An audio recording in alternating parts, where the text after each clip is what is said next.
Biggity bobbity bo. Yo, there's some methodical shit right here, man. I try. Yes, people. Episode 26. Chopvision. We here. My man Chops. My man me Skinny. And we got a special guest this week. I'm gonna cut this out before we get Demon. But it's so hard. So nice. Ugh. Um, he is a connoisseur of things. He knows many things. He has a line for me. What is it? Content King does a lot of things. That's what he calls me. But this man is a content king. He does a lot of things. I don't know when he sleeps. My man, Holden Stephan Roy, behind the suit host, mixtape reviewer, rapper, mixtape fucking putter outer. Just overall, cool dude. I'd like to bring him on the show because he's going to talk about to us about some shit we probably don't know. I just got schooled on some bank shit that I was mad about. I'm still mad about it. Don't give a fuck. Oh, yo, he educated a motherfucker. Educated the motherfucker. So yeah, let's bring him in. The boy. Hold it. What up? That was a Let's blessed go. intro. Welcome to the show. Welcome to the show. Yeah, it's a pleasure to be here. Y'all doing good work. We try. How you been, man? How you feeling after that? Just came back from the NYC. So it was definitely one of the most incredible experiences of my life. But then immediately after, I found out what being 34 really is. Oh yeah, tired of shit for because you can't do nothing. We're done. I couldn't think right. I'm like, oh shit! The party until 4 a.m. Fun as fuck. Yeah. How many days did you do that in a row? We didn't go to 4 a.m. the whole time, but definitely partied 3 days in a row. So you felt that, the following day we flew back, but we took the late flight. So when we went to bed at 2 with daylight savings, it was done. Yeah. Finish him. That's crazy. Not good. Worth it. Yeah, for sure, worth it. 34 would do that though. It would definitely remind you, listen, you can't be doing that kind of shit, sir.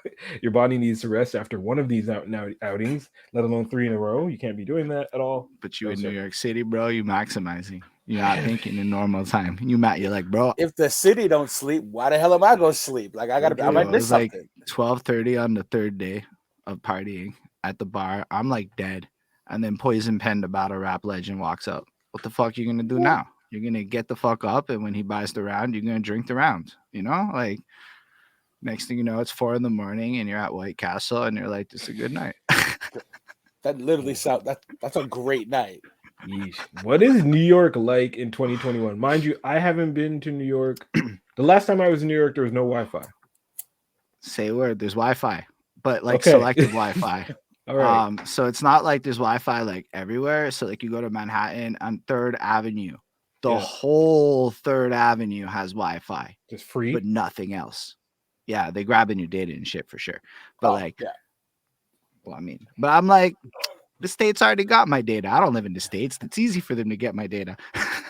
This is true, but I mean, I didn't know it was that. They just grabbing it up. Anyway, go on. Continue. I mean, you're on their public Wi-Fi. Everything you I wasn't searching the same kinds of shit I'd be searching at home on the fucking public Wi-Fi, but I definitely broadcast to Facebook and shit. I'm listen, I'm walking up 3rd Avenue and there's Wi-Fi. I'm definitely not trying to be on public Wi-Fi in New York City on 3rd Avenue. For sure not. If I need it, I'll use that data. I'll run that roaming. I don't know. Maybe I'm just. You can run the roaming. Yeah, but then you're still kind of into U.S. Wi-Fi, They gonna get you no matter what, bro. See, you go with that random knowledge again that just kind of. I'm just sitting there going, what's the problem? I'd rather have the higher quality of life in that moment. And it gave me a higher quality of life to be able to do this pop-up on Facebook. But then it wasn't permanent, right? Because you just randomly walk a block over, no Wi-Fi. Gone, everything. And it was really a trip. It was great. As far as the vibe, it's way less people. I hear there's way less people out and about in the streets, which kind of makes sense. Fantastic. The Bronx was dope for that though. The Bronx was lively because it's in a sort of the gentrification and starting era. Yeah. So it still kind of feels lively and cultural. Manhattan was the more Harlem you are, the more lively, but then it really was just downtown Montreal level of difference. It just feels that's what I want. It feels Central Park has a lot of tourists, sure, but it didn't feel as bustling and alive as it could be. Like at 10 o'clock, shit be closed when, airplane mode the whole time. Facts. That's for sure. Except for the time when you got Uber Eats and the Uber Eats guy was like fucking calling me. So I caught a fucking roaming charge to answer the phone one time, cost me $10 extra Uber Eats tax. Got to get that chicken. That was your say. I was like, yo, what'd you order at Uber? Like, Bro, was it worth it? Yeah, was it No, worth because it? that's the thing. We got back. Okay, so the second day we walked up Manhattan. Like I got to understand how big New York is. So we walked up Manhattan from like the Bronx, crossed into it over a bridge. Boom. Take the bus back. We get back. It's like 8:39. So you know how it's the city that never sleeps. It's more like it's the city that never sleeps until COVID. So now there's a little bit more sleeping. So like 9, 10 o'clock, we're like walking around. Now, granted, it could just be the part of the Bronx we're in. Maybe isn't the most Could have just been whatever. Tuesday, That too, but city that never sleeps, bro. That's Vegas, is it not? I don't know if New York does that. New York's probably New York's like definitely one of them. But I feel like I'm spoiled because I live in Montreal, where like depending on where you are, it never sleeps, but my part sleeps. So it's like, right. But you're only like 10 minutes away from like partying in Montreal. Like Montreal's like packed in, so it could just be the part of the Bronx I was in at that time. There was no fooderies that was really open, but it's also like we're walking around, we don't know where anything is. Are there 24-hour delis? Yeah, but like the idea of finding like dope spots without knowing where anything is and then having Google at the Airbnb is like you end up with the Uber Eats, and we had just walked like across Manhattan, so it was like whatevs. Yeah, but then the guy guy to search for food. Uber couldn't like place our spot twice, so Uber had no idea where the fuck this address was, so it was sending him to the other side of like a fucking bridge. And it was like fucking amazing. So whatever, the guy found it. Guy walked, bro. I didn't even know you could walk with Uber Eats. He walked 20 fucking minutes to make like $8. Wow. Shout out to you on the hustle, man. I feel bad because I would have tipped him nothing, assuming him coming in a car. I see a dude walk up, I'm like, oh, all right, change tip. Like, shit. I mean, on top of that, Uber made him go to the other side, so he had to walk like an extra 10 minutes just to deliver the shit.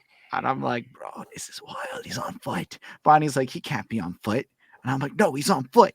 You can see how slow he's walking on the fucking map as it's going at like a. I once got an Uber and the kid was on a bike, or at least no, actually here was the trick. So they say that he's like, here's like, and I'm not going to throw this out, this is not being racist, here's Olumide and he's on a bicycle, so it's to trick you, to make you think, oh, he's definitely going to be on a bike. Poor kid, it might be kind of raining outside. It was like summer, August, raining as shit. No, I see dude pull up in a Honda Civic. I'm like, well, no, that's not a bicycle. I definitely tipped him $0 just for faking me out. That's not right. So I imagine Homeboy, if Homeboy says he's on foot and you see how slow he's moving. Because I had to go outside to find Homeboy because of the phone call shit, right? So I had to like, I got this Uber message, so-and-so tried to call you. And I'm going, there's no calls on airplane mode. And then it's like an instant $10 fee in my head went off because I know that. It on. Because I have to answer the call, which is a definite roaming charge. Done. Man. And thankfully we're in the era where it's like $10 a day flat rate. It's not like back in the day, call up your phone company. You eat the $10 because you're a grown up and you knew better. You eat it because you're a grown up. That's great. Oh, I mean, man. like $150 extra fee, you'd be on that phone arguing. Like, $10, you're like, this chicken sandwich was not worth the extra 150 pounds. Like, get out of here. Damn. Nah. That's crazy. My phone's old as shit, so if I was on like public Wi-Fi, my phone's the type of phone that if it's like used too much, it gets hot. So I mean, like, no, like that's a problem, homie. You need to upgrade. I have the Samsung S8. What are they at now? S21 or some shit, like Infinity. But it's technically like if you were to run it, like 12 or 13. You know, when you plug your phone and it says like fast charging, my shit will be like fast charging 5-something hours. And I'm like, wait, that don't make no goddamn That's when sense. You know you need the new phone. Right? But the thing is, here's the thing. I'm paying for mama's. I'll let you tomorrow. Right? Legit. It'll be like fast charging 3 hours and 42 seconds. I'm like, how do you know the 42 seconds? Anyway, I pay for my mom's phone, so I can't be, right now I want to finish paying that off and then got this coming through, a new one. But it is time for me to get a new joint. This Samsung is getting kind of old. To bring me to technology, I just wanted to segue that into, for those who don't know, what do you do? What do I do? Yeah, what do you do? Day job? Day job, your Batman job. We ain't talking about your extracurricular shit. I want to know about your Clark Kent job right now. Yeah. So I work for a software company, and I got to be a little vague with it on contract obviously, shits. yeah, for sure. So do I. That's right. I got contract shits. I'm at that place in life. So the company is called AvonQuest Software Publishing Group. They basically create a lot of software, but mostly they white label the shit out of stuff. And white labeling is when you bundle names with other products. A lot of affiliate marketing, a couple little takeovers I've seen in my day. And effectively, I spent a long time. I started in a call center with them. We're talking 2010. I've been with the same place since 2010. I'm not even going to lie. When they ever tell you nobody stays at a company a decade, you say my fucking name. Is it worth it? Fuck yeah. 7 weeks off a year, baby. Say what you will. Hey, talk that shit. It's true, though. You have to work that decade, but I don't know about all that. I've been working at the same spot for 13 years, and I don't get no 7 software company shits. You got to be in the software company game because that's competitive. Yeah. They say words like Google around you. But basically, I started in the call center doing customer support. A couple of years later, I proved I could write by inviting people to a birthday party really grandiosely. And my managers were like, your boy can write in English. And because this is a weird thing to say in Quebec, but all of my French supervisors wanted to flex in English. So your boy became the English proofreader in the call center. So they would call me over. So I learned the business like that. I became the trainer. So I spent 2 years honing my presentation performing skills on a bunch of people that did not want to watch me do my thing. Fair enough, but we learned together. And I got like pretty aight with that. So they sent me over to Pakistan. Did that for a month, training some sales agents over there. That's one of my biggest flexes. I don't care what any rap shit, whatever. I got sent on other people's dimes to another country with a per diem to train motherfuckers and live like a baller. It was amazing. I've done very little in my life where I felt that rich. We talking the McDonald's. We talking you buy into 8 people food because it's costing you $25. It's costing them experiences they don't get, and so it's wild shit. You set high goals after that type of shit in life. Is all I'm saying. I came back to a promotion where because I was a rapper, believe it or not, they figured I could do webinars. What? So because I'm a rapper. I know. I figured I could do webinars. I heard you. So they hit me one day and they said, yo, we need you. And there was no like instructions. It was, we need you to plan and deliver a webinar. And I was given time. So I Googled the shit. I found a program that could do it. I wrote this 10-minute presentation and I delivered the shit with the finesse that I bring to the table. You know what it is. Because, yo, when you actually do have the rapper skill set, your webinar game is actually flyer than your average corporate fuck who kind of just doesn't have that finesse with their delivery on boring shit. So me talking to you about boring shit is better than next guy. I promise. That's all I'm saying. So I deliver a minute and a half of this 10-minute presentation and they cut me off and they said, that's good. And then I got offered a job to go be their webinar content guy and then run customer service as like the department. Back when it was a little department. I got really good, so they hired me a boss. I found out that's a compliment and an insult at the same time, but now that I'm that age, I was not qualified to be my own boss at that time. But I ended up effectively getting department head experience, integrating things like the CRM tools and the knowledge base. I wrote the knowledge base for years. Like it's basically a 350-page book called How to Use Soda PDF as written by me. It's trash. Nobody needs to read it. But boy, oh boy, am I a technical writer. I'm literally a professional writer, just not the cool kind. The technically a technical professional. I'm paid to write. Sounds pretty cool to me, dog. You know, I got to do voiceover shit. Oh, really? Okay, go into that. Yeah. Hey, everyone, and welcome to Soda PDF's How To Tuesdays. This week, we're going to be covering how to convert from PDF to Word using Soda. Fucking 208 weeks in a row. Yeah. Every Tuesday, drop that shit. Yo, it got me real good with the voice work, though. Of course, like, yeah. Oh, God. Like on a dime, it's just my how-to voice, but that shit was part of it, job. So it was a lot of that content. I learned the stats. I learned how to read the back end. I learned how to evaluate growth. I was able to prove the knowledge base was worth this much money to the bosses. I was able to do a lot of things like that. And I learned a lot about objectives and the lowest end of the corporate grunt work world. And then I started to go up in that world year over year. And currently, I have 3 Ukrainian agents that report to me. I'm in charge of our organic social media reputation department. It's kind of a thing we invented together, me and my boss. So I'm responsible for inventing all of the KPIs of success, the actual mission, the work, and justify the need for 3 people plus myself and prove the value of that shit. And effectively, it's all the corny shit you see me doing in my extracurricular, but I get paid to do that for work. Okay. And it's like, in a lot of ways, there's a lot of parallels of my frustrations between the two worlds. Now, for those who don't know, what do you do for your extracurricular? What is your Batman job? Because none of that shit I understood. Okay, so to simplify it, I have to make Facebook campaigns, and my team answers the people on Facebook and answers the reviews. So I have to raise review scores, increase followers, and make people give a shit about our little community.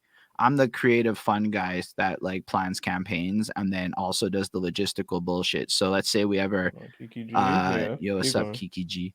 Let's say we ever needed to, yo, what's up, Zalmana? Let's say we ever needed to like hire like a person, like we might need $1,000 over here to go throw a contest. Yeah, and we got to find the assets, the graphic designer, and link all the pieces together to make the project come to life. So effectively, I'm a project manager, but now I have a team. All right, there. See, you see, there you go. It's because my job evolved a lot in the last year, so it's kind of hard to like scale it into what it actually is. It's a lot of things, and then it's not a lot all at the same time. It's cool though, because it's all working with Ukrainians. So like my whole team is like in Kharkov, and you don't know a person that's hard next to a person in Kharkov is what I learned. We go through shit here, and my girls, they laugh in my face all the time. You think that your cops responded to that? I'm like, oh, say word. It's rough in Kharkov. They have bomb threats that make them late for work. I'm like, that's a reality we don't experience over here. Right? No, not at all. And I'm happy for that. There are some places where I just, you just judge by how they live. I just don't want to go to their jail. Number one is Russia. You know what I mean? Like, you don't want to be. I'm not trying to visit a Russian. You don't want to be. No, not visit. I mean, like, if you had to go to jail, number one, I'm not going to Russian jail. Fuck that. Because you'd have to literally slit someone's throat on entry just to be like, who wants some? And then end another fight by noon. So I'm not trying to go to Russia. Yeah, no. Right? I don't think Ukraine's that bad, but Ukraine might be that. Ukraine might trying be to go to a Ukrainian prison. Like, that's not fucks with them. I want to go to that country so fucking badly because they're amazing people. Don't even get me wrong. I got no issue. I'm not gonna have a problem. I got people in Kharkov. Like, what a wild thing to say that you got people in Kharkov. Yeah, that's a flex. That's a bit of a flex. Yeah, I got people in South Side Chicago, but no Kharkov. But so that's what I do for the day job, and then parallel, because it's symbiotic. My day job fuels my side hustle. My side hustle fuels my day job. Without the side hustle, I don't get promoted. Without the promotions, I can't do the other thing. So it's kind of like when people are like, quit your job. I'm like, bro, I would do the same thing I do for work just for myself. Like, there is no difference at this point. I'm as close to the living your dream as it gets in corporate land, and it's just as boring as you would think it is. Like, I mean, end of the day, whatever you're doing for your dream, 80% boring, 20% fire. I don't care what it is, but like, there's so much boring shit that goes into what you're doing. And whether it's not boring right away, 5 years later, a lot of boring shit. Doesn't matter what you're doing. Whatever was interesting might not be. Maybe. Even if you were a travel YouTuber, imagine how boring the plane is after 6 years. Even if you were this, I'll find you the boring in the middle that you have to find me. Okay, find me the boring in a toy collector / unboxer in what I do. Find me the boring. Editing your fucking videos and shit. I don't edit. Yeah, okay, I now edit now. So yeah, you're right. And the more that you get involved in the social media aspects, answering comments, things like that, I promise, when you have to wake up and spend an hour, the first day you spend an hour on a Sunday answering YouTube comments is the first day you start thinking a little bit differently about I'm going to answer everything in a day policies and shit. That's true. Fuck that, bring it. I want that. That's true. I want that. I want that. What's the boring for me I've noticed is getting a package and knowing I got to do the unboxing for it. Like, I can't just open the shit. For real? Because it becomes work. Not pissed off. Toys. No. It's not. It's like, because I'm a completionist. So if I do it once, I can't just not do it. And if I don't do it, then I feel like I'm cheating people. So there's like, I need to do this. But then it's like, I don't have time to do this shit. So then the boxes pile up and I end up having like a 9-package video type shit. When usually And it just then, be, you know. but it's also like you lose control of when you do things as much, because then it becomes like ritualistic. Like, okay, like an album, when I was doing album reviews heavy, which I no longer do, but that was 5 years today we started Behind That Suit, by the way. I'm really fucking proud of that. Hey, so we got you on a good day. Hey, yeah, it was like wild coincidence. Jeez. So yeah, we started with album reviews and shit, but it got to a point where like music videos and singles dropped, and I knew that if I watched a single, it would impact my album review. Right. So I love reviewing albums, but now there's these arbitrary rules that you start creating around how you do your thing, because you want to get better at doing your thing more than you care about some of the shit. So like it got to a point where last summer, my relationship with music was trash. I didn't like music anymore after 4.5 years. It was weird. It was just all reviews and shit. So like, I feel like the more you do stuff on repeat, and like, I'm sure there's ways to like have this dream life where it's just completely versatile enough where like, yeah, sure, you lower the amount of boring, but then you're still going to hire people. Now you have people reporting to you. Now you have to answer the phone more. Like however you do it, there's a trade-off where the real sacrifice is embracing that part of the grind. But with that, my side hustle is like, I mean, I started rapping in 2012. I mean, that was my first show date. That was when I feel like I started the game. I guess I dibbled and dabbled like a poser before that. Then I started making music actively, and that was my huge focus. I got this lucky run of performing for about 4 years without any effort. I just kept getting asked to perform at things, plus hip hop karaoke, which I was really into for a long time. I'm still into it. I did it recently. And so I performed a lot, and I got this crazy, I think I did about 70 shows across the 4 years. So I'm pretty like proud of that run. Nobody's heard of me except for apparently a bunch of people who did. It was all this small shit. I never really got crazy big opportunities. Let's run that back. No, nobody's heard of me. No, don't give him that, because I know what he did with that. So yes, nobody's heard of me except for the people who did, or the many people who did. I mean, I wasn't trying to do like weird flexes or thing. I don't actually know. Some people have come up to me in parks and shit and be like, I remember when you rapped at this thing like 5 years ago. And I'm like, my nigga, you look like E-Tree the fucking troll. Of course people are gonna recognize you, dude. Like, yeah, with but the hair like, and the beard. Like, I didn't look exactly like this 5 years ago. You know, like back when I was more clean cut. No, I was a lot more clean cut. I was a lot more corporate. Bonnie, pull up a picture.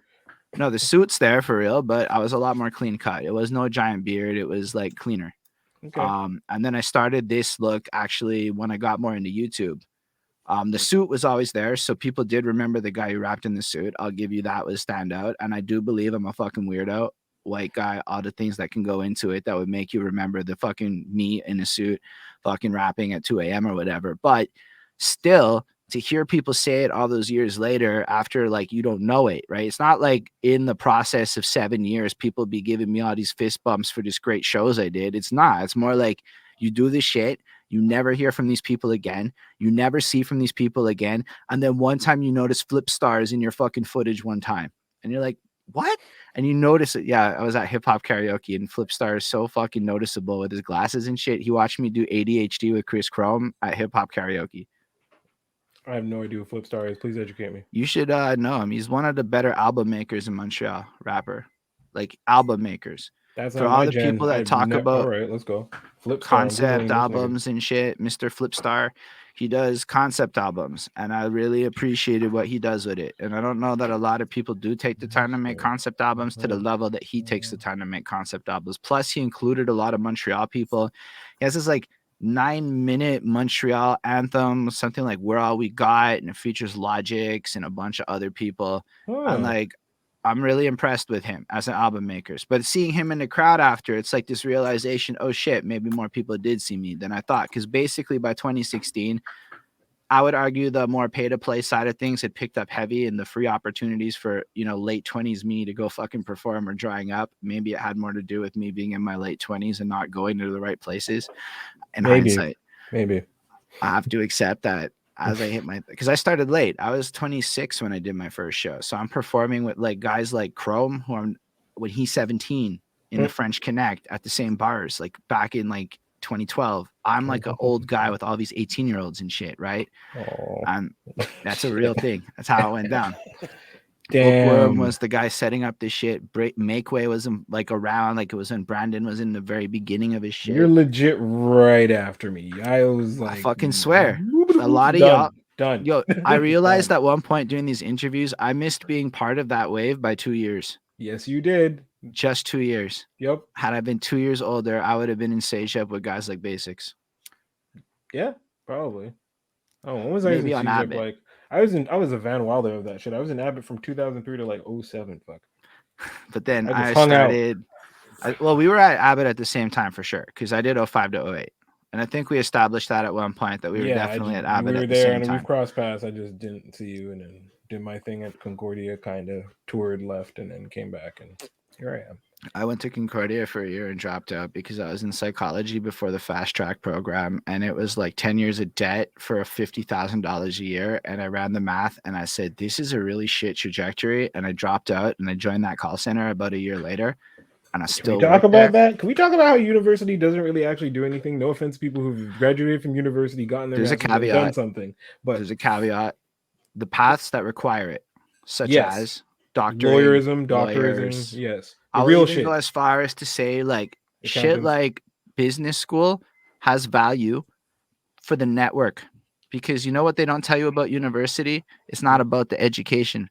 Look at the university squad in Montreal hip hop right now. The Concordia squad that's approximately my age or a little bit younger.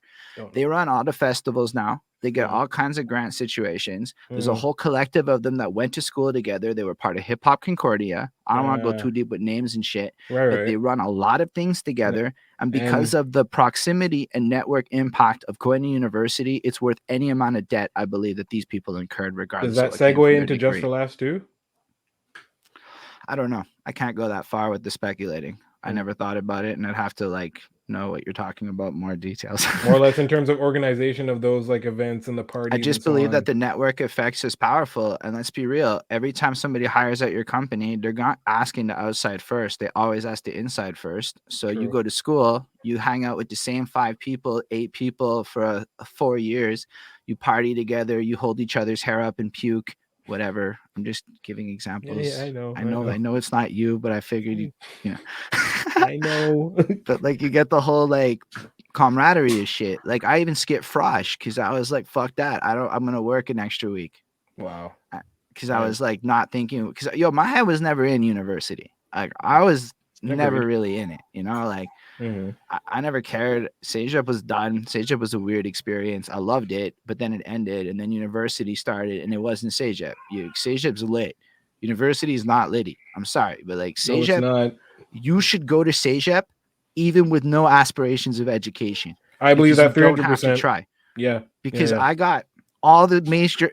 I learned how to Mac. I learned about how to smoke pot. I learned like real life skills. Is high school. Even high fucking school at the atrium shit, whatever.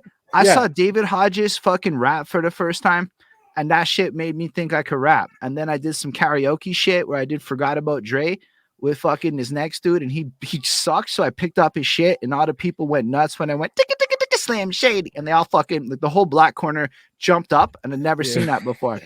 And I'm like, say what? It was the black corner. Moment, I don't know. That black corner Abbott was not something to play with, so I understand what you're coming from. However, when they jumped up and made me go, oh, Shay Word, I can do this. It was like Abbott was big, bro. And then, those festivals at the end of the year with the fucking inflatables and shit, like, and all the fucking random, plus it's like, I went from Wager with 240 people to 6,000 people at Abbott, bro. It fucked me up. I had no idea how to prepare for that shit. That's crazy because I had a completely different experience where I was just like, aha, I'm home at this place. Abbott was a beautiful time for myself. It was really just high school plus a lot of things, more drinking, more booty, and more other things. And that was just that. University was very much a low point. You did miss that time by 2 years, but from that time and being in what I call the low point, because when you meant, and no diss to Makeway, shouts to Makeway, but when you mention Makeway, you know what I mean? It's whatever KJ. When people mention Makeway and that coming of hip hop in the city, I personally get sad. Because to me, that's when shit got a little whoop, whoop, whoop, whoop, whoop, whoop. And that's that. Y'all can come at me, but I'm just gonna say it like that. Get 'em. I don't think it's like I really believe that for Makeway's coming coincides with that, but I really But think it's not their fault. It's just Brandon did so much for the fucking city that like he's one of those guys where the more you dig into him, I mean, who the fuck reinvents how to do grills? That's true. Like Brandon's an innovator. He's been at it forever and he's only elevated. But I wouldn't say, as I was saying, continue my point.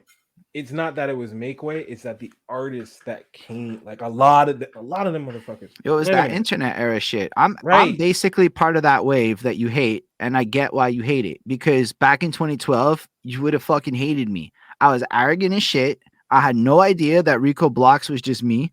I had no idea a whole bunch of shit, right? Like I didn't even know. I didn't know anything. But y'all didn't care to know. That's what the worst part That's not 100. That's not true. Some to the defense of me and mines, where the fuck was anybody finding out anything if you didn't already know? Because everybody was so you had to be in the know about it that if you didn't know, it's go fuck yourself. Yes, that's what's up, Wager. Fucking bringing it back. Yo, I was the last grad class of Wager High School. There was nobody that graduated after me. It was wild. We went to La Ronde because they had a school budget of like savings and they just blew it, taking the whole school to La Ronde. And we had this big, almost on like a sitcom moment where like the whole school was at La Ronde and it was definitely like an after school special.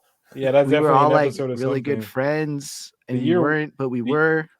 The year I was supposed to graduate, September 11th happened, and they were like, "Well, y'all ain't going nowhere," so we didn't do shit. Yeah, that was crazy. I was the first graduating class of Lakeside Academy, so you know, technically last of Lachine, but first of Lakeside. It was some kind of gangster shit. So you know, I'm not gonna bring up what year I graduated to put some age on me on some shit, but a long ass time ago. Fair enough. Fair enough. Which brings you to this era. What made you to do the streaming, the twitching, all that, the Harlem Shaking, all that? What brought you to that? After about 4 years and the performances dried up, and I realized I had a project recorded, and I didn't know what to do. Okay. I was like, okay, what do you do after you drop a project? And it wasn't so much the logistics of releasing an album; it was the plan. I didn't know any more beat makers. I didn't really know anybody about anything. And then I remember I met Justice McFly.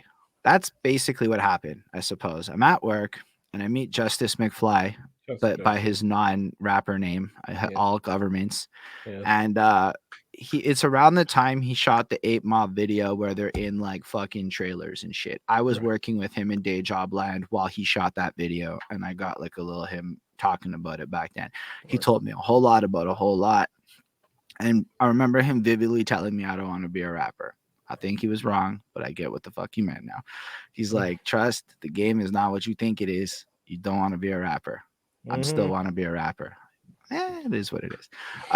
But the game is not what I thought it was. Correct. Agreed. I got trained in corporate land. I'm ready for it. But man, game is not what I thought. It's all politics. Yep.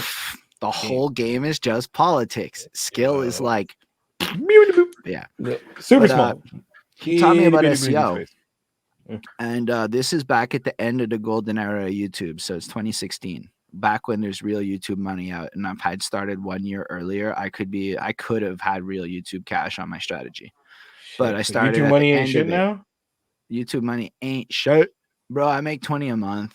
How long? Wait, and you got like the 1,000 subscribers and that shit or whatever. All that shit. I've been monetized since 2017, bro. I've been trying to tell everybody forever. YouTube money ain't shit. I got 8,000. I got 8,000 organic views on my Busta Rhymes album review, so it's fucking clean. It's 8,500 views now. It's $25. I don't know what the fuck y'all is chasing. Ain't nobody getting the view counts required for fucking money. How long before Twitch dries up? Or did Twitch dry up already? Okay, Twitch is like 2 to 3 times the money, right, relatively speaking, and it's a lot more related to your hustle. So Twitch,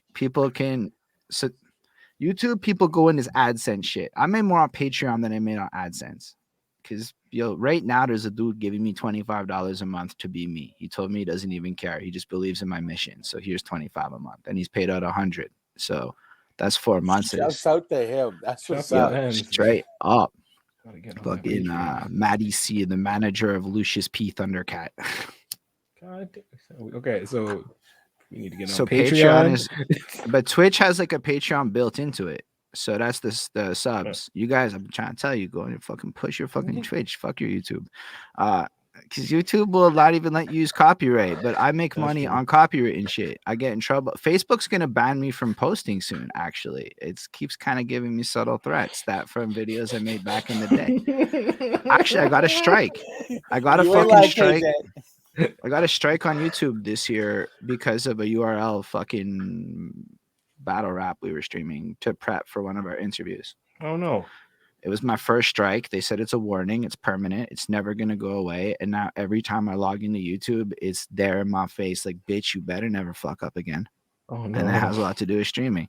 Twitch, at least for now, you can do what the fuck you want. They don't just. That's what I was asking. VOD. How long does it take before? Because listen, I always be getting on money shit wise, it's like a month if you grind. More or less, I was talking about how long it takes before the shit dries up and it's not cool no more, like South by Southwest. I don't see that happening for a while. MySpace and all that good stuff. You think it's still good for a minute? All right, because it's Amazon. Ooh, the whole fucking internet runs on Amazon Web Services. Yeah. I know, right? When I figured that out, listen, because from my day job, I be assistant man, so I do things for movie companies and so on and so on. I won't mention the company name or because I'm not trying to get fired out here, but once I learned about that Amazon shit, oh man, that is some Skynet. My God. So like, here's what's up. If you're big, yeah, be careful. You better, because somebody's gonna come for you because you're making money. Like DJs, why has nobody touched the DJs? Oh, because the record labels want the DJs breaking records on Twitch, and Twitch partnered with Empire and Down. Everything that's Empire and Down aligned with Twitch. Vivo, the major three, aligned with YouTube. So if you look at the corporate espionage, because it's Game of Thrones in this shit, I don't know why people ain't watching this. It's basically real life Game of Thrones and it affects your daily life. It's wild how much people ignore that. But with the alliance of Twitch, Charles, can you see him getting a hard on? A little bit. Man's is legit hard over this shit. He legit adjusted himself and started piping up. He was like, "It's Game of Thrones in this bitch." Talk your shit.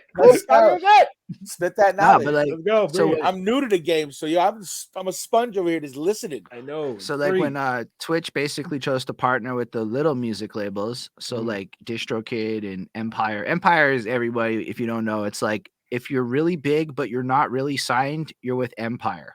Because everybody has a distro deal with Empire if they're not with the majors. You either have an independent deal with the majors or you're on Empire, which is basically like, you're significant. Let us help you. Yeah. So like the industry's wild. That's why like sometimes when these really big indie guys be like, I'm independent. I'm like, bitch, you have a deal with Empire. Like you're basically signed. You're just not signed. Jeez. Huh. All right. For any upcoming Twitch folk, for the people out there in TV land, what would you recommend them to do to, if not up their game significantly, just to give them a little pippinatty step? Do the corny shit people like. Which would be? Like, as an example, there's this shit like Words on Stream or these other Jackbox games. So you would have your regular programming, but then you would also throw in streams where people can do goofy shit, and it's like trivia games, and it's like the words on stream, it throws up letters, and the audience is the ones guessing the words with you. So you're playing a game with your audience. Have some shit like that, and then get your fucking Discord game on point, because Discord is like a Facebook group to your Twitch channel or even your YouTube. It's a way to collect your super fans. And then you create this community. And then down the line, when we're all busy and preoccupied with the logistics of politicking we discussed a bit earlier, they can do some of the more grunt work, like finding us dope shit to think about, because they just get excited and share things. And then we are like, wow, y'all have time to be on the internet. So cool. So when you amount a certain amount of Discord people, then you could appoint one of them as like the manager or runner of your Discord, and then they basically just run the shit. Absolutely. These people will show up for you though, because people like that. Like not everybody wants to be on cam. Some people want to just be in the community, but be heavy in the community. And I misplayed so heavy on this shit, dude. I tried to do all this. Like, Bonnie, as I love her to death, but like, this is not her dream to sit there and watch me talk to rappers all the time. Right? I imagine so that. That shit, yeah, word. I feel you, bro. Right? I feel I you. feel She's you, dog. wonderful for that. Shouts to you, Bonnie, for putting up with that shit. Because rappers, dog. Woo! To be fair, when we went to New York City and she's smoking blunts with Poison Pen, her attitude's a little more like. Of course. Listen, I had freaking. Oh man, I can't remember his name now. It's gonna bother me. Come on. He ran with Guru for a second. It's gonna piss me off. What's his name? Shit. Came out with the album like Water for Chocolate. Hit me. I don't know.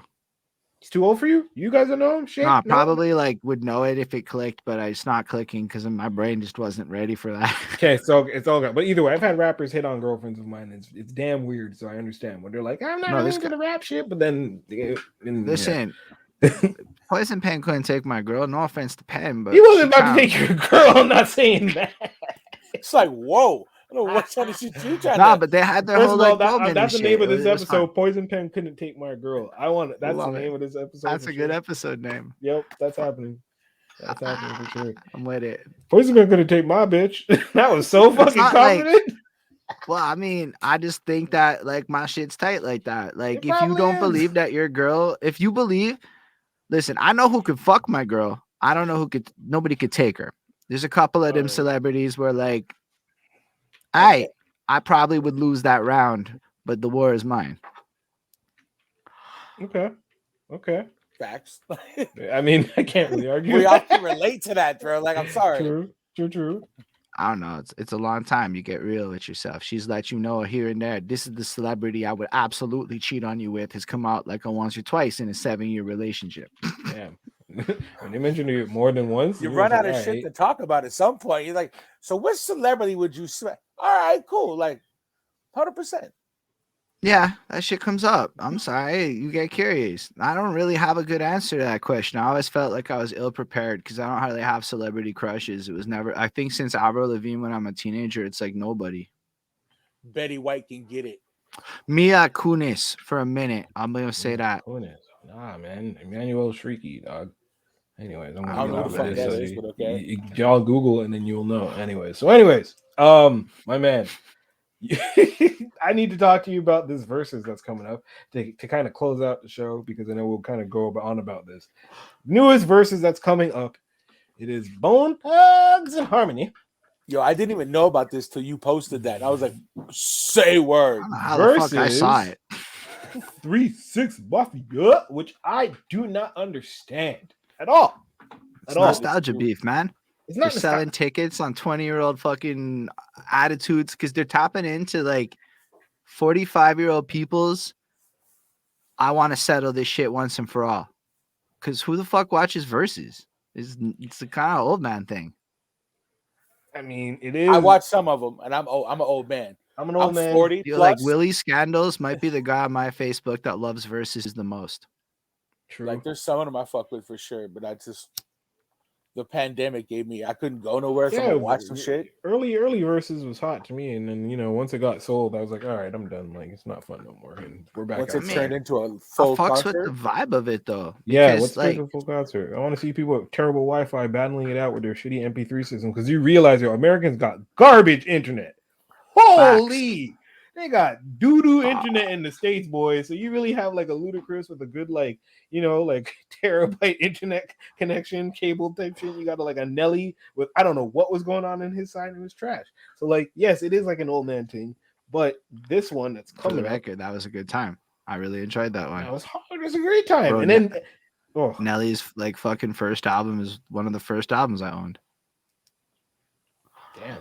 We were just talking about hip-hop albums today, myself and Chops over here, and we were going on about a top 3, and our mans who will be on the show next week was kind of he was like, well, Ready to Die has to be in your top 3, and when I said it wasn't, homeboy looked at me like I might have crucified a goat in front of him. Like he was just like, no sir, what are you talking about? So for you to say that Nelly was one of the first albums you purchased, I'm not mad at that. I think that's actually really, really dope. I mean, I was 12 and Ride With Me and EI are like on top of the world, and people might not remember it, but Nelly and DMX were goats that year. Yes. What did DMX come out with that year? DMX was the year before, but he was still riding the high. That was his year off where he was riding the high, and then Nelly came out with all that shit, and then DMX just stole it back, and then Eminem came in. Wait, hold on. No, really? That's how that went? Well, I mean, Eminem was still there, but in my life, because I went to Wager, Eminem wasn't necessarily as present right away. Okay, so then which M album is this you're talking about? I would say M Show is when he stole it and broke through, because that's 2003.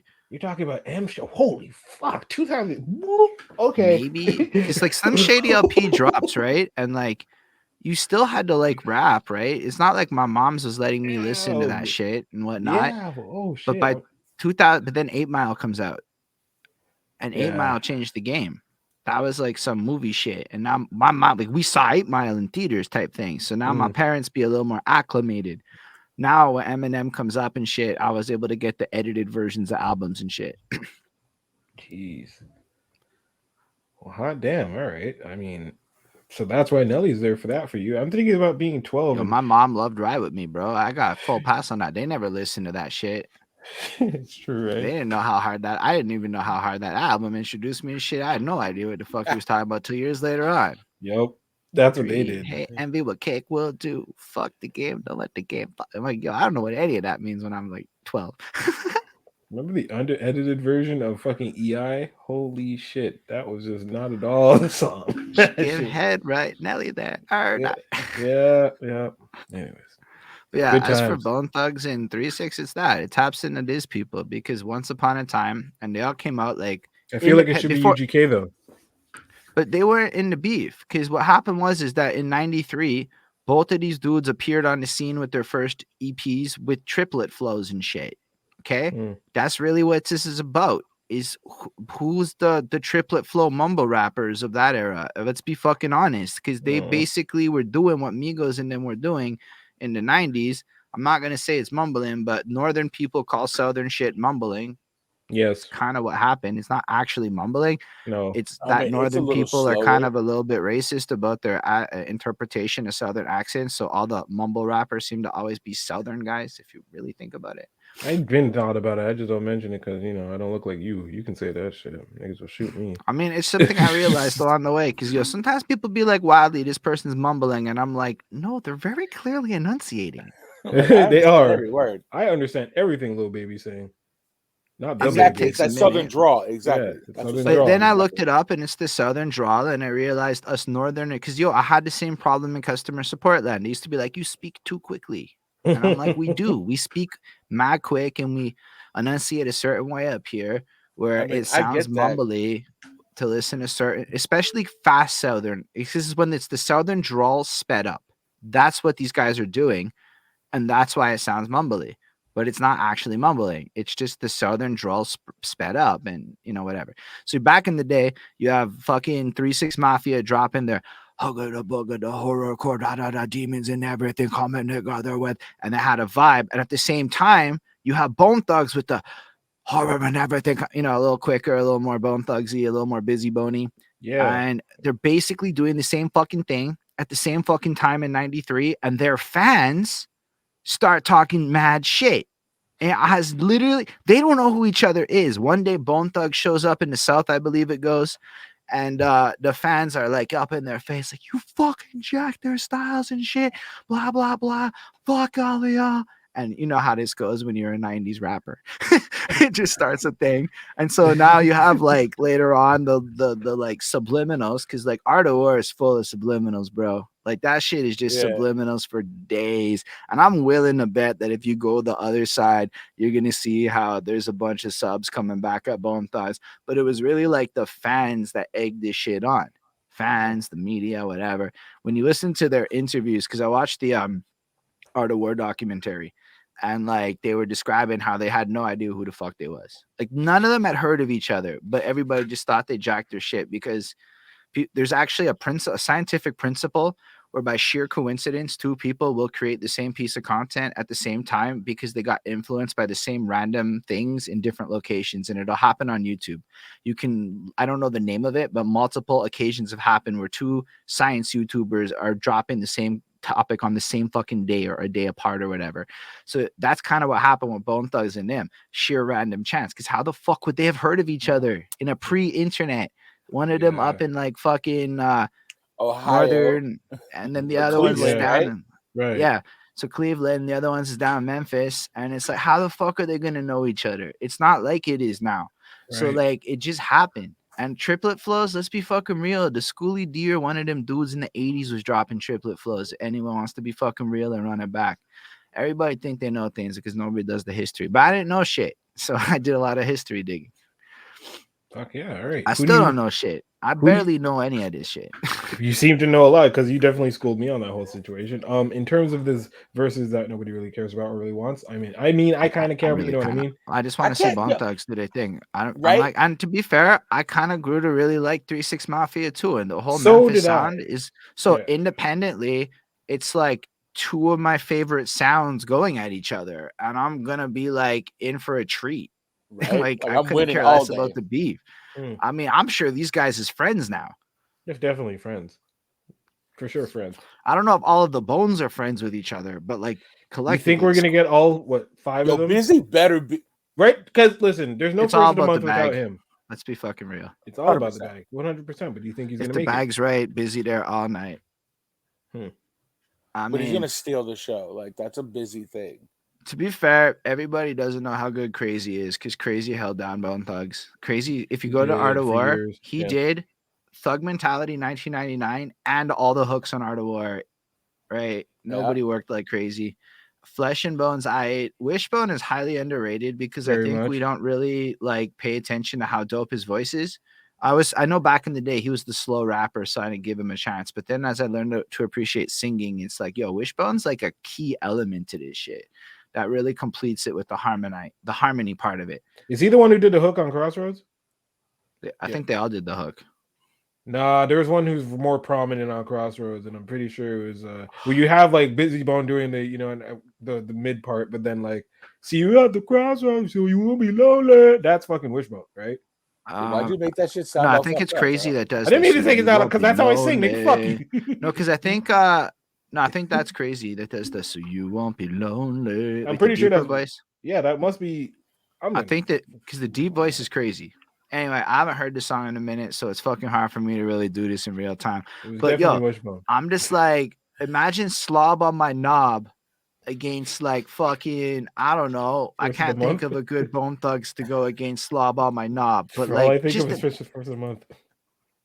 That would be fire. I just want to see this shit go down. You know, like, and 3 6 got some bangers, all right? Like, I wanna stay fly. Yo, they can compete. These guys are like really well matched up, and I think it's just gonna turn into like a great show. I don't know, man. I really plus already everybody go away. This one go away. Because anybody that cared back in the day, right in the heartstrings, nostalgia kicked in, you're done. Sure. It's over for you. Even myself, I'm like, fuck yeah, Team Bone Thugs. I don't even really care. I'm a poser as far as being a Bone Thug fan is concerned. I got schooled on my East. If you want to see a gem of me being a super white boy, watch my East 99 fucking album review. It is the most white boy shit you will ever watch. I'm definitely going to check that because that album was fire for me. We loved the album. I talked all kinds of I deserved what I got in the comment shit. I had to. It's one of the times I left I knew I was white apology comment in the fucking thing because I was getting hate so much. Damn, I'm just looking at the credits of Art of War, and there was a double album. All right. Yeah, man, double album. And Crazy held that shit down. It's basically like Crazy Bones album featuring the Bone Thugs, is because we reviewed that bitch. Jesus. This is their third album. I vibe more to Bone Thugs than I did to 3 6. Yeah. I mean, to be fair, also Lazy's ridiculous, and I don't want to take away from him. We haven't talked about Lazy's awesomeness because Lazy's like ride or die, and he always sounds amazing. That's Lazy's the thing. The one who'll always be on tour. He'll always come. Yeah, he's good though. And then and Busy's like, Busy's got a voice that is like, when Busy does his weird high pitched falsetto shit, it is like surreal. You know, and then Flesh has got this ghastly voice that just works, but like he's not on all the bangers, so it's hard to remember him. Jesus. First of the month is track 12. That is if I was just introduced to this group and I was trying to get my freaking to hear that song. I gotta wait to track 12. Yeah, but you already have bangers all the way up to it. Plus, you have to think back to the era. This is the only album you're getting from Bone Thugs for like what, 2 years, 3 years? Yeah, their shit was super sporadic. 93, 95, No, but 97. everyone's shit was super sporadic back then. That's true, but I mean, it's just like yeah, every two. Wow, that's like a Boondock season, waiting every 2 years for that shit to drop. But that's how it worked back then because of the distribution cost, the this, the that, like that would go into it. So plus you had to, I've talked to a lot of rappers from the 90s now from New York City. Right. It's just like, we in an era that is possible to flood the market the way we do, and we should all take advantage of that shit because it could go away. And like back in the day, it used to be way harder. And like, I know I flood out a lot of shit, but it's because we can. So we should, if we're really in this, because the people that came before us had to try a lot harder. Like, you're never going to get an album like a 90s sampled album because nobody's ever going to slice up fucking tapes again. So you're going to never have to sit there and project manage your song. You can just experiment, but you couldn't experiment like that back. It's it's different. Yeah. You have to ask yourself a lot of questions about shit, but we're in an era where we've been given the tools to, in a sense, you have to compete harder than ever and you have to do a lot more. But holy shit, have we've been given a much easier time than it was back in the day to actually put out multiple projects. And so, yeah, you would tuck the fucking, singles back then. You could. Because you knew that this motherfucker's going to listen to the whole shit. You would put your skits on there. You would do all of this because you're creating a movie for people to listen to again and again and again. But that's why the albums are almost not worth it now because no one has the time or the attention spans for that shit. We're because just we old. can flood the market. No. We don't have the time and attention because we're old. 16-year-olds got the time and attention to listen to albums, and they do.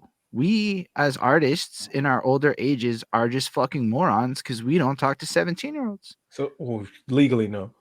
No, but Drake, Scorpion. No, you're allowed to talk to them. You're not allowed to hit on them. My house, bro. Drake, Scorpion. But you got one of those in your house, so like you can get that knowledge. I don't have that knowledge, bro. You're an artist. You just got to be a mentor, and you can do it fucking legal and not creepy. Shit. So I could legit just put albums out every month to get a cool 5, 6, 16-year-olds, 18-year-olds, Caesar kids to listen to my shit, and I'd be good. In theory, yeah, that's what we should really be working towards. That is my vision for the future, is to create like a platform that works with the youth, because let's be real, they have the fucking time. They actually dig through the crates, bro. I have several people in their early 20s that I chat with on a regular because of my channel. They hit me up over the years. So I have like a 22-year-old in Scotland and next one over there, etc. Right. Bro, they just find the weirdest 4,000 view shit just because. We make the assumption because we don't have the time and desire to sit there and listen to albums, and we're us on Facebook and shit, right? So like, if you look at Facebook, it's a bunch of old people. So the real mistake we all made was not going to Instagram and TikTok to stay relevant with what the kids are doing. Yeah. They have focus, they have attention spans, and they're dedicated. They know more about marketing than we do. So it's like, all I'm saying is the narrative that Donda is a very re-listenable album. Okay, like it's a masterpiece. It's a fucking well constructed. You can bump it again and again, and in fact, the more you listen to it, the better it gets, because the deeper you get this relationship with it, when you realize where he's going with it and who it's for and shit. So I don't think a lot of people are going to listen to a 24-track album if they're busy, but if you love listening to music, you're going to. Anthony Fantano's certainly going to, because he loves music. People who really love that shit will. And we as artists make dumbass distinctions because we hang out with rappers and shit. One of the worst groups of people to make judgments off of. And I say that with all shots fired to the lack of vision that the rappers I know in my life have with regards to marketing. They just don't know what people like no more. In terms of marketing, I'm bad at it too. Look at how not famous I am. If I was good at it, I'm just self-aware enough to know where I need to go to get the help I need. And it's 18-year-olds. So I am looking for young people on my squad because I'm too old. I'm just cap that there. Holden. That shit was fucking knowledge, people. Do you hear me? This gave you fucking gems.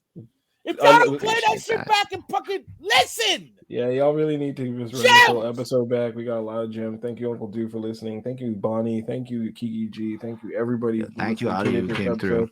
Everybody who came through for listening to this beautiful episode. Fam, let's go. Yeah, it was a good time. Episode 26. We are holding for real. Like, it was a blessing to have you. Yeah. KRS-One might have taught that, us that years ago. But for now, the knowledge that we got from my man here, I thank you for coming on the show. We're going to have you back because there's just way too much that I didn't get, and I'm going to need to get more knowledge and so on. But people, put your content out. Get where to find them. We're going to put that on the Shout yourself out. Shout yourself right Where out. can we find you?